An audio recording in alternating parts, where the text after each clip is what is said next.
Bonsoir à tous et bienvenue si vous nous rejoignez sur la nouvelle chaîne ivoirienne. Le président de la Banque africaine de développement a visité ce lundi l'hôpital Mère-Enfant de Bingerville, l'une des œuvres majeures de la fondation Children of Africa, qui nous a dessiné s'est dit séduit, on l'entendra dans ce journal. Au lendemain de la journée internationale des droits des femmes, la tendance était au pagne ce lundi dans les rues d'Abidjan. Les femmes étaient en uniforme, pour revendiquer leur droit à plus d'égalité entre les hommes et les femmes. Et puis au Burkina Faso, une attaque a causé la mort d'une quarantaine de personnes dans le nord du pays. C'est la 17e attaque depuis le début de l'année. L'hôpital Mère-Enfant de Bingerville a reçu la visite ce lundi du président de la Banque africaine de développement, Akinwumi Adesina. Il s'y est rendu cet après-midi en compagnie de la première dame ivoirienne, une visite de 2 heures, durant laquelle le président de la BAD a pu explorer tous les services de l'établissement sanitaire. Il s'est dit réjoui d'une telle réalisation en plein cœur de la 2e capitale historique de la Côte d'Ivoire. On l'écoute. Votre hôpital donne l'espoir pour les mamans et dans l'espoir pour les enfants. Madame la Première Dame, vous êtes un exemple pour l'Afrique. Je peux vous dire ça. Parce que la situation en Afrique, en ce qui concerne la santé, la mortalité maternelle et infantile, c'est pas bon. Au lendemain de la journée internationale des droits des femmes dans les rues d'Abidjan, ce lundi, la tendance était au pagne et pas n'importe lequel, celui spécialement conçu pour cette journée du 8 mars, un pagne pour revendiquer plus d'égalité entre les hommes et les femmes, comme nous le montrent Yeli Traoré et Eric Kimou dans ce reportage à Abidjan. Célébration de la journée internationale des droits des femmes. Les femmes de Côte d'Ivoire, à l'instar des autres femmes du monde, ont célébré hier dimanche la journée du 8 mars. En ce lendemain de 8 mars, de nombreuses femmes étaient habillées en pagne spécial dédié au 8 mars dans les rues d'Abidjan. Elles nous donnent leurs sentiments sur cette journée. La journée du 8 mars est une belle journée. C'est une récompense pour la femme. Ça valorise les femmes. Ça nous permet de nous sentir dans la société. C'est une journée qui a sa place en fait, parce que les femmes ont vraiment besoin de pouvoir se faire entendre, de pouvoir exprimer ce qu'elles pensent, ce qu'elles sentent aussi, puisqu'elles ne peuvent pas le dire chaque jour au quotidien. C'est une journée qui est importante, qu'il est important de commémorer, parce que c'est le début où la femme a eu des droits, parce qu'auparavant les femmes n'avaient pas de droits comme les hommes, elles ne pouvaient pas travailler comme les hommes, on était la majorité des femmes au foyer, mais maintenant on a l'occasion de travailler comme les hommes. Certaines de ces femmes estiment, pour leur part, qu'il faudrait aller au-delà de la simple célébration et interpellent les autorités pour une meilleure prise en charge du respect des droits de la femme, notamment des jeunes filles victimes de sévices sexuels. Je voulais profiter aussi de cette journée pour interpeller les uns et les autres, surtout la classe politique, pour un phénomène qui est récurrent, le phénomène du viol des petites filles, parce que ce sont des femmes en devenir. Je voudrais vraiment qu'on fasse quelque chose pour arrêter ce fléau. Cette journée internationale, dédiée aux droits de la femme, n'est finalement pas simplement une affaire de femmes. Des hommes, rencontrés ce matin dans les rues d'Abidjan, rendent hommage aux femmes et se réjouissent de la célébration du 8 mars. La journée du 8 mars est la bienvenue parce que chaque année, il faut quand même prendre un jour et célébrer la femme. Et ce qui a eu lieu hier nous réjouit particulièrement. Je pense que cette journée est la bienvenue. Donc à un certain moment de notre marche, il faut bien qu'on s'arrête pour leur donner toute la considération et tout le respect qu'il faut. La journée internationale des droits des femmes, célébrée dans le monde le 8 mars, a été fixée au gré des soubresauts de l'histoire. Pour les femmes africaines, en général, et les ivoiriennes en particulier, le chemin de l'égalité homme-femme est encore long et le respect des droits de la femme se pose avec acuité. Les violences subies par les femmes constituent l'une des violations des droits de l'homme les plus répandues dans le monde. À Abidjan, près de 70% des femmes ont déjà été victimes de violences, selon un rapport d'une enquête d'une ONG nationale, un chiffre alarmant pour la capitale économique et ses 4 millions d'habitants. Pour lutter contre ces violences et dire non à ce fléau social, une manifestation a eu lieu hier, dimanche 8 mars, à Yopougon, et c'était en présence de Salif Yadeko et Tanguy Conin. À l'occasion de la Journée internationale des droits des femmes, plusieurs femmes ivoiriennes se sont donné rendez-vous ce dimanche à Yopougon afin d'échanger sur les violences faites aux femmes. Elles se sont réunies à l'appel de Violents Femmes, initié par l'ONG Les Indés, afin de délier les langues et briser la loi du silence sur ce fléau social qui touche de nombreuses femmes ivoiriennes. On a axé notre action cette année en Côte d'Ivoire pour participer à lutter contre les violences basées sur le genre. Et puis aussi redonner un vrai sens politique, pas partisan, politique au 8 mars. C'est une journée dans le reste du monde qui est une journée de revendication de droits. Et je veux qu'on adopte cette attitude ici en Côte d'Ivoire d'où je suis originaire. Tour à tour, des femmes ont livré des témoignages poignants sur leurs expériences personnelles afin d'aider d'autres femmes à dénoncer leurs agresseurs. Frapper quelqu'un, c'est de l'amour. La faire saigner, c'est de l'amour. On croit que les gens nous aiment, malgré le fait qu'ils nous battent, c'est que parce qu'ils viennent nous dire après qu'ils nous aiment, ils nous caressent un peu, ils nous font l'amour, ils offrent des cadeaux, des fleurs, après nous avoir battus et tout de suite on oublie.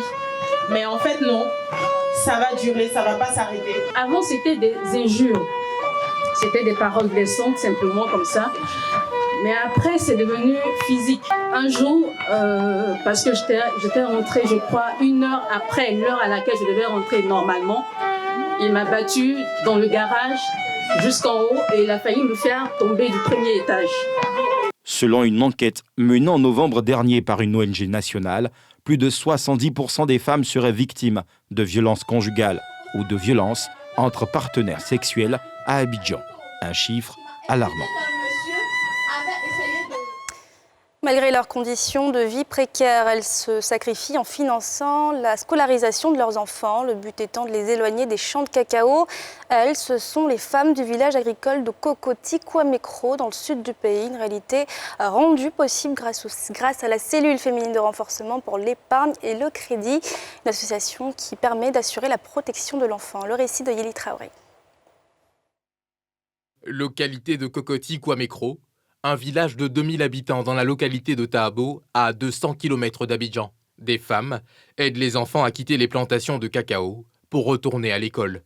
Ce, grâce à l'appui de l'Initiative internationale pour le cacao, une fondation suisse créée par l'industrie du chocolat pour lutter contre le travail des enfants. Avant, je disais qu'avant c'était compliqué.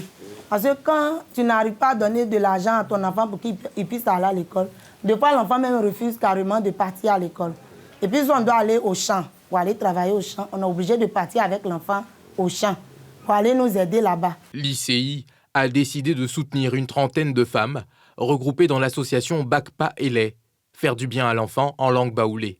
Pour créer une cellule féminine de renforcement économique, la CEFREC, une banque spécialisée dans l'épargne et le crédit et visant à la promotion de l'enfant. Nous avons pensé à mettre en place ce qu'on appelait les cellules féminines de renforcement pour l'épargne et le crédit, les CEFREC. C'est une association villageoise d'épargne et de crédit, comme cela se fait dans la plupart des communautés rurales, à la différence fondamentale que cette association-là doit avoir des activités qui permettent d'assurer la protection de l'enfant. Ces investissements ont permis une augmentation du taux d'assiduité des enfants à l'école. La Côte d'Ivoire demeure toutefois une importante destination régionale du trafic d'enfants en provenance de pays frontaliers. Les enfants y viennent pour travailler dans l'agriculture. L'hôpital des douanes ivoiriennes d'Abidjan, Cocody, se dote d'une unité de radiologie conventionnelle. Ce service pour les explorations d'imagerie a ouvert ses portes ce vendredi 6 mars et c'était en présence de Thiemé Danger. Reportage. Fini les soucis des douaniers ivoiriens pour faire des examens d'imagerie médicale. Une unité de radiologie est ouverte à cet effet depuis le vendredi 6 mars au sein de leur hôpital dans la commune de Cocody. Elle comprend un appareil de radiologie mobile, une développeuse automatique de film, une table de radiologie, un panoramique dentaire et un paravent plombé et 2 négatoscopes. Tout ce matériel a été aménagé dans le conteneur selon les normes de protection des rayons X avec des murs plombés pour éviter les désagréments causés par les rayonnements. Le centre médical est placé sous la tutelle de la MUDECI, Mutuelle des douanes de Côte d'Ivoire. Selon son président du conseil d'administration, l'ouverture de l'unité de radiologie est un choix stratégique. Dans le rapport bilan de l'exercice 2018, les dépenses en radiologie et en imagerie de la mutuelle se sont chiffrées à la somme de 128 935 000 francs. Cette unité est capable de faire plus d'une vingtaine d'incidences de radiographie conventionnelle. Le PCA a par ailleurs dévoilé un projet cher à son équipe, celui de doter les douanes ivoiriennes d'un hôpital général de référence. Je rêve en convoquant le cognitif pour le mettre en lien avec la réalité, pour dire que nous devions rêver de réaliser un véritable hôpital des douanes. Une première phase de ce rêve est une réalité. Nous avions un espace de plus d'un demi-hectare. Il reste donc à bâtir l'architecture qui doit désormais abriter l'hôpital des douanes. Cette ambition bénéficie du soutien de la direction générale.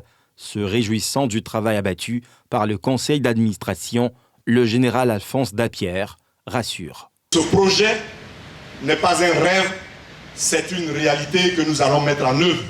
Nous avons les moyens financiers, moyens matériels, compétences. Nous sommes capables de le faire, nous allons le faire. Le centre médical des douanes dispose de 6 lits de mise en observation avec 30 482 consultations en 2019. Le taux de fréquentation connaît une hausse de 39,28% en 4 ans d'autonomie de gestion. Le chanteur ivoirien Ernst Kofi, vedette de la musique africaine dans les années 80 et 90, est décédé hier dimanche à New York à l'âge de 55 ans. Il avait connu un énorme succès, on se rappelle, avec Zogodan Zoué ou encore Missi Boifou, des tubes entendus dans toute l'Afrique francophone. Aujourd'hui, ses fans se remémorent l'artiste parti trop tôt. Pierre Dipomela.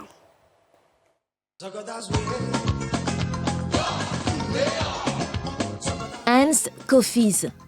À l'état civil, Kwadio Kofi Ernest a définitivement déposé le micro. Le concepteur du Zogodan Zoué est décédé hier dimanche aux États-Unis, où il vivait depuis plusieurs années. Ses chansons sont vite devenues des tubes dans les années 90 avec Zopio Dance, ZAZ, Missi Boifou. Artistes et mélomanes sont affectés par cette disparition. Rares sont les Ivoiriens, on va dire même les Africains, qui n'ont pas bougé au rythme d'une chanson de Ernst Kofi, qui a produit quand même quelques perles, on va dire, de cette musique-là, et c'est un gros choc. J'ai été vraiment peiné. Il était venu en Côte d'Ivoire avec ce style un peu américain, des cheveux frisés, avec un français américanisé, avec une façon de danser. Vraiment, il donnait le ton des vacances. Quand on voyait une jeune fille habillée en rouge et noir, on lui disait « tu es habillée en Zogodan ». Il était singulier par son style vestimentaire et musical. Jabostek, qui l'a accompagné en tant que batteur dans ses tournées, le décrit comme un artiste pluri-instrumentiste qui a marqué le paysage musical ivoirien par ses concepts. Il dit la couleur de cette année, Zogodan Zoué, le rouge et le noir. Après Zogodan Zoué, dans les années 95, il sort Zopio. Et là, il dit le jaune et le bleu. Il avait une musique tirée du rock and roll. Donc vous sentez beaucoup d'effets dans les guitares et tout que lui-même il joue. Mais il a tout fait pour faire un brassage de rock et de rythmes de chez nous. Il appelait ça le Zogoda. Il laisse à la jeune génération une musique qui a inspiré et influencé les rythmes actuels. Ernst Kofi laisse beaucoup de choses à la jeunesse. Non seulement une voix, un arrangement, mais une culture. C'est-à-dire qu'il ne s'est jamais déraciné de cette culture, Baoulé, parce qu'il a bas de Dembokro. Hans Kofiz est né le 11 novembre 1955 à Dembokro. Il a été révélé au public ivoirien en 1980 avec son premier album intitulé Monda Center.